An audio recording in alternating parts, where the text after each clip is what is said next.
Alright guys, let's break this down because not everyone has the patience to sit through a 26-minute video. So, straight to the gist. Reno Omokiri had invited Mike Arnold and an American filmmaker, Jeff Gibbs, through the office of National Security Advisor Newu Rabadu to Abuja for what he described as fact-finding mission, a trip aimed at addressing international claims that Christians are being systematically wiped out in Nigeria. So what started as a fact-finding mission quickly escalated into a clash of narratives, with Mike Arnold accusing Reno Omokiri of twisting details, overstating facts, and manipulating the story. So, according to Reno Omokiri, he brought these men to Nigeria to help correct what he called false and exaggerated claims of Christian genocide.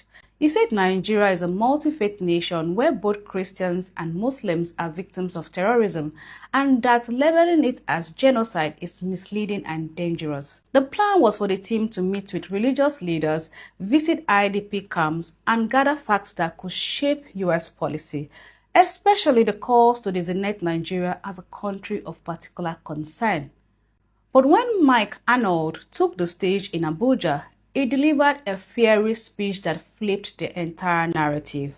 Arnold began by clarifying that he is not the current mayor of Texas, but a former mayor of Blanco, Texas, now working as an independent researcher and humanitarian, that his plane ticket was paid for, not by the US government.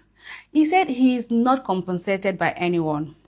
He made it clear, I am an independent voice, as against Reno's misrepresentation as a US policymaker. Arnold said US officials, including Senator Ted Cruz and Representative Chip Roy, were aware of his visit, and that he came to Nigeria purely as a truth seeker, not a government envoy.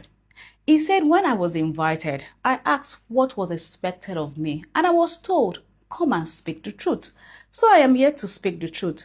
Then he looked straight into the audience and said, I might lose some friends today. At that point, Reno Omokiri knew it was about to go down. Arnold went on to define truth in his own words. He said, truth should cause discomfort. Truth is not designed to make us comfortable. I have been researching. I have spoken to journalists, human rights activists, and experts, and the truth is often ugly. He warned the crowd, never take anybody's news for anything, especially if it's from the Nigerian media. Just imagine that. An X-ray of the Nigerian media. After that, Arnold turned his focus on Reno Omokiri. He said Reno had painted him as a Republican mayor and a personal friend of Senator Ted Cruz. But Arnold corrected that publicly. I am not a personal friend of Ted Cruz. I met him once, shook his hand in a receiving line 10 years ago. That's it. He also accused Reno of twisting details from how the trip was organized to who funded it in order to give himself political clout. Arnold said Reno wanted to appear connected to powerful figures in the US, but in truth, the trip was privately funded and independent of Washington. And in a separate post, Arnold called Reno a pathological, habitual liar who tells calm, cool, constant lies, not wild ones, but small manipulations that change perception. But the heart of Arnold's accusation wasn't just about names or flights. It was about truth suppression. He claimed Reno was trying to water down evidence of targeted violence against Christians in Nigeria, presenting it as random attacks rather than a pattern of persecution. Arnold said his own fact-finding research carried weight of evidence gathered from 5 years of interviews, visits to affected areas, and reports from human rights experts.